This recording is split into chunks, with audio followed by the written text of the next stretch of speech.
Right, so then we are going to take a darker red. This is Anthraquinoid Carmine. And I'm going to start by, actually I need a sharper tip. I'm going to start right at the tip of the petal that comes out here. And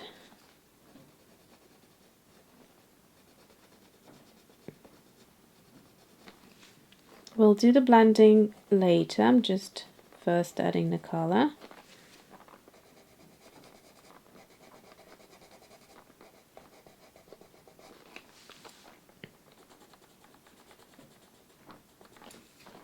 So I want it to be the darkest as it comes out of the head of the flower, and then we'll start using less pressure and start blending it.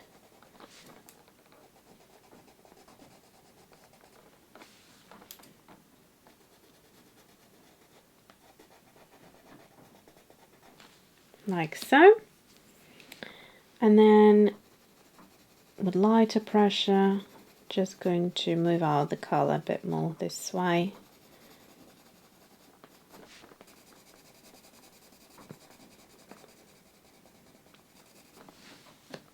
Now actually the sun is quite harsh. I think it was maybe hiding behind clouds before. Okay, I hope you can see a little bit better now. And let's just carry on here.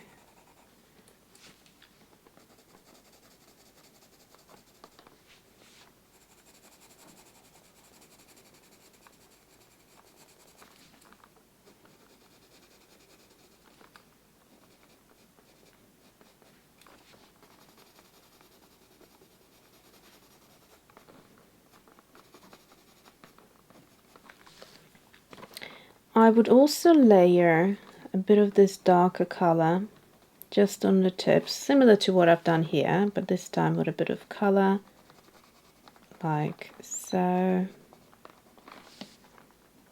It kind of connects the petal, I find.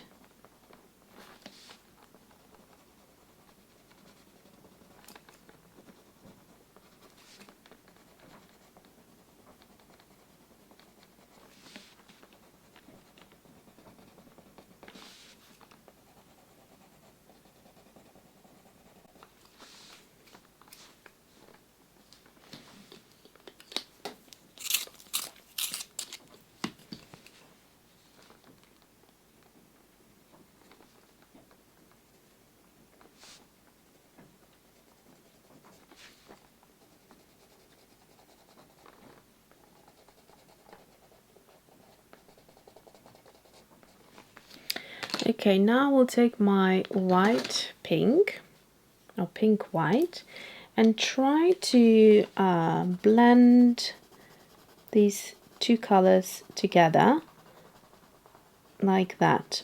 So you can see it changes the dark red really nicely.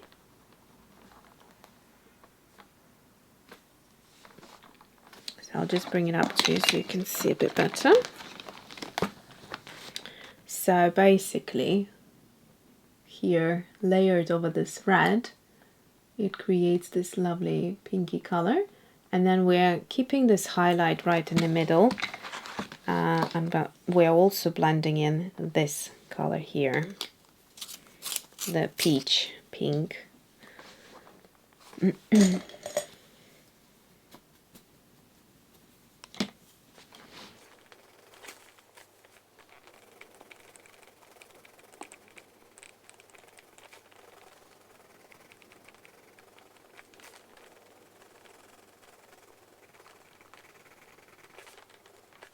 Also, I would blend in this darker edge into that peach a bit more.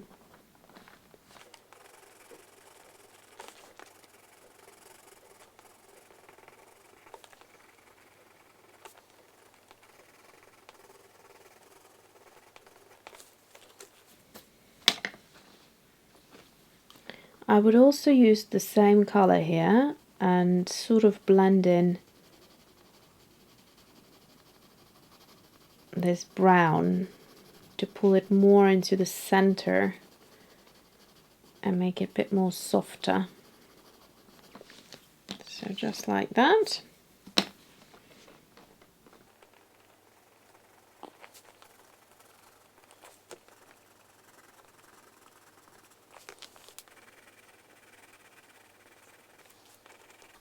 So we're pulling a color, we're pulling one color from one end of the petal and one color from the other end of the petal, and sort of merging them slightly together and making this wide area smaller.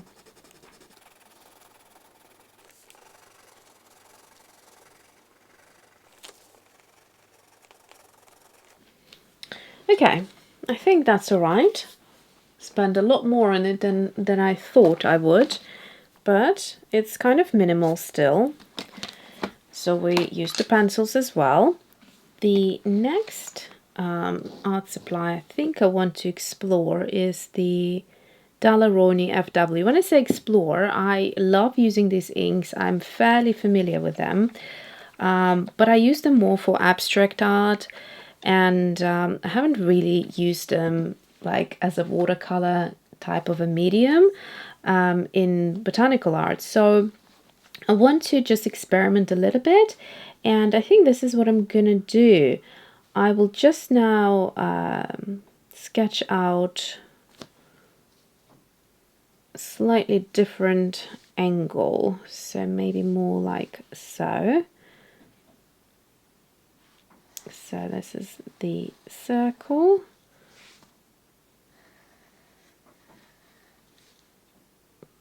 This is another lovely soft pencil to draw with.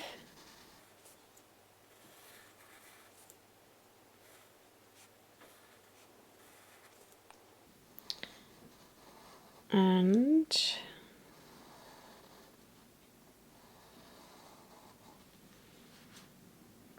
the leaves or the petals that are coming this way are going to be slightly longer because it's tilted more to this side.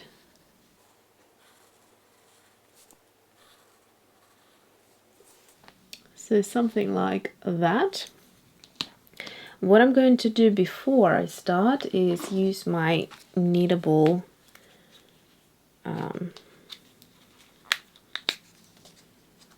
eraser, and I'm just going to go over it and try to get most of the pencil off the paper, because I don't want to be like really strong pencil marks, but I want to see where I need to put the acrylic ink. So I'm just going to lift these pencil marks. This is a very, very useful eraser to have, especially if you're into botanical art. So you will hardly see anything, but I see enough for me to be able to carry on with the illustration. So I need my water for that part. I'm going to use my Princeton Art and Brush round in size 5.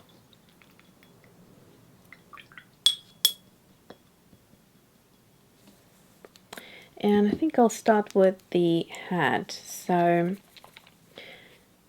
I'm going to use Rowney in Antelope Brown. So just kind of go straight onto the paper. And you really don't need that much. Actually, this was already a bit too much. With the FW inks, they're very, very strong.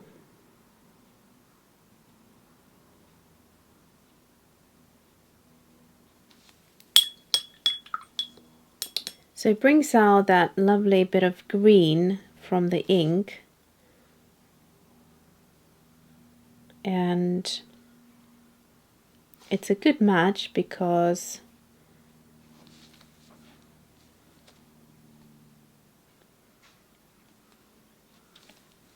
because there is green in the actual flower here.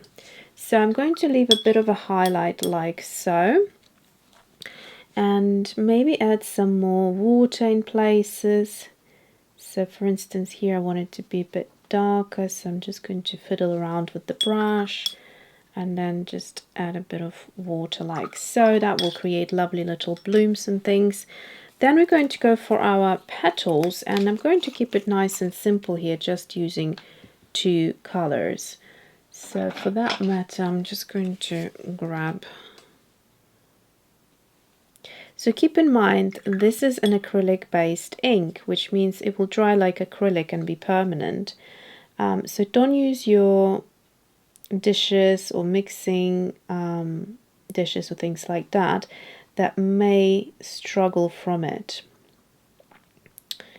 Just keep that in mind. Okay, so what I'm going to do, this is going to be a bit of a delicate work, but I'm going to try to maintain some highlights and add a bit of the darker part into the petal at the bottom.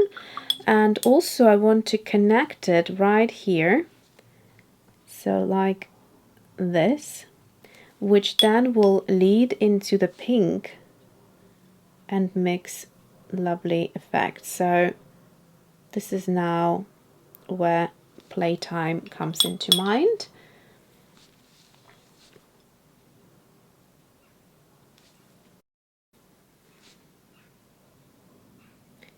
You can try different techniques. You can start with the darker part of the petal first and then wash your brush and just use water to connect the two.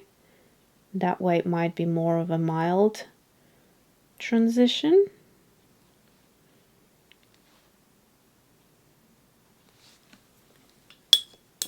Like that. And that of course is a totally different effect now to the dry medium that we used here.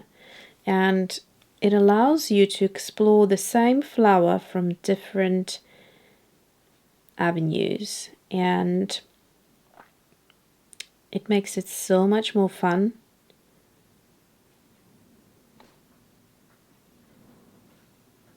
Because you're not adding pressure to yourself that it has to be a full-on finished illustration, has to look perfect, because you've done already a lot of work, and it's fine if something won't be to your kind of perfect standard, or something that you had in mind has to be a finished piece of art.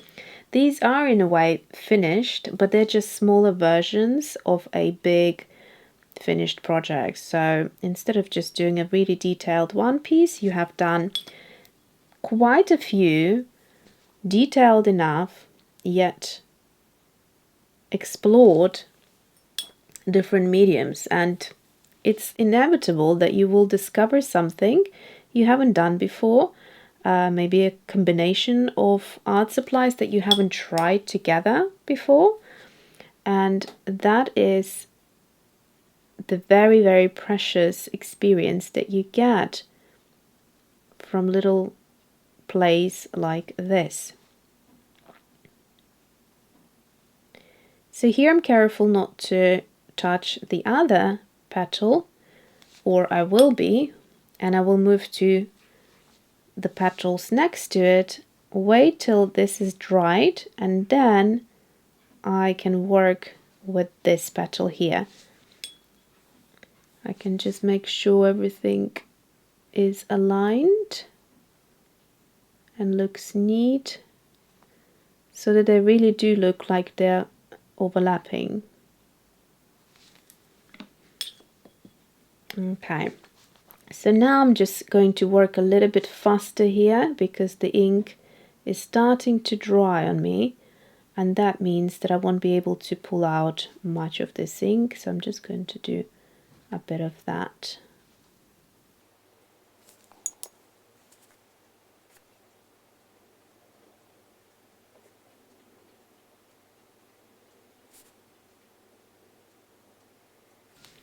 So this is what we used to do in the college when I first started doing art, and basically you were encouraged to look at the same subject and use as many different techniques, not just even, you know, drawing and sitting at your desk. You could go ahead and use some threads to embroider this, you know, flower, for instance, or you could use some wires to create like a skeleton of the flower, or like a sculpture like representation of the flower. You could do like batik, you know, where you draw with melted wax, and you could do screen printing. So the joy, of course, comes from discovering things that you haven't done before. You haven't worked with a certain art supply, or you haven't thought of, you know, representing a flower with wire, for instance. That is, of course, if you want to work outside of Sketchbook, and I presume not many of you would want to do that. Sketchbooks are a lot easier, and you know, you get more stuff done. It sort of feels more productive. But if you did want to experiment, you know, it just opens up so many of your kind of creative, I don't know, inhibitions, or, you know, blockages. It makes you feel so much more free. Now I'm going to do a bit of a risk here and just dab tiniest amount of this ink where I feel like I haven't had enough of it. Preferably do it when it's still wet and it can just trickle down, because otherwise it will stay like here, for instance, and you'll need to add a bit more water and fuss about with it. Okay, so this one is still wet, so I'll have to dry, or wait rather until it's completely dry, because if I'm going to start adding the color, they're both going to merge and it's going to look quite messy. So at this point, I'm going to let it dry and actually just add a bit more of the very dark ink just here at the bottom and kind of glaze it a little, because we have lost that intensity by guiding the color into the petals, which is fine. So we can layer it and do a botanical technique, which is called glazing.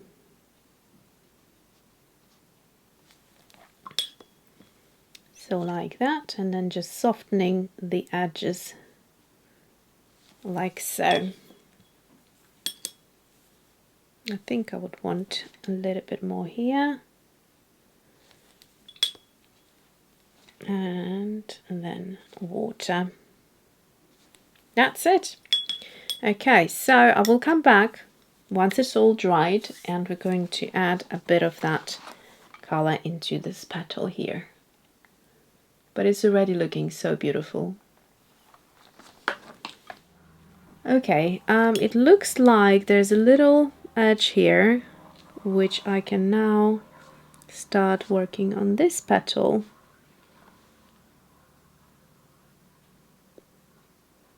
So I'm just going to carefully,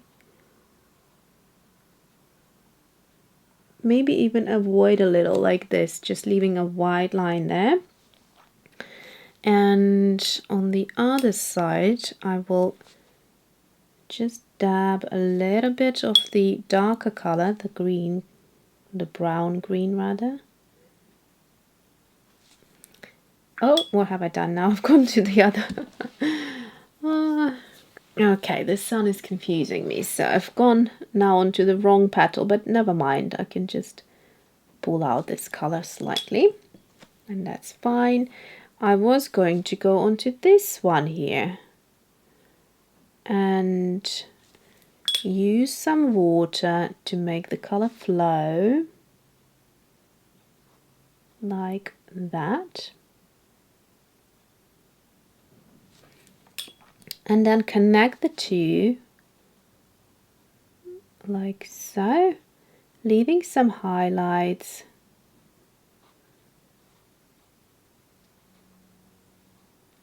like that. Okay, now I'm going to add a nice dollop of this darker color here, like that. Okay, I think this is it, unless I want to darken a touch and just let it flow on its own. See how far it goes. So that's it. We have now the overlap of the petals, and just to show you what would happen if you would leave acrylic ink in a kind of metal or non-porcelain plate, you will get this color here which would dry around it, and it'd be pretty difficult to get rid of. So make sure you don't leave a big blob of color, because even here you can see now, well, actually this one I could remove. This one is already quite dry. So basically you would be left with something like that, which I don't mind, but keep in mind, if you want to keep your plates nice and clean, use acrylic paints or acrylic inks or even acrylic gouache. Just use them with care. Okay, so we are done with our acrylic paint.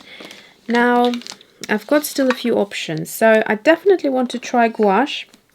It will be a completely different look, and I have seen botanicals with gouache, which I absolutely adore, but it's a totally different style, different look, so it would be good to experiment here and have something slightly, you know, different. Just more variety is always a better idea. I want definitely to use watercolor, so if we do gouache here, maybe a smaller flower, that's it. I'll do like a smaller gouache flower here, and I could do maybe a watercolor here. So with these, I really haven't worked with them for a long time, so I'm not sure. Again, this could be a completely different look, to be honest. Okay, I'm going to do it like this. I'm going to start drawing with fountain pen. The ink in here is that one, which is the Diamine Cocoa Shimmer. And I'm going to just do a slightly different perspective again. I'm going to turn it here.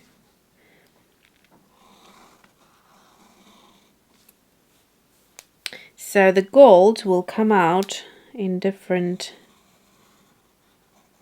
ways. Sometimes when you put a bit more pressure or like more color, it's likely that there will be more gold. So that all depends on that. But at the minute I'm just kind of focusing on the drawing aspect, and then maybe see if I can overlap a couple of these like that.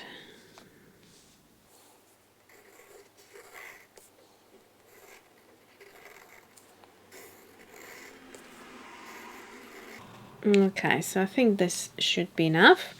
Now over here, what I'm thinking to do is actually darkening the petals slightly at the bottom, similar to what we've done here, but then we're going to use water and pull the ink out. It's going to be a totally different look. I haven't decided where the tombos will come in this, but we'll see.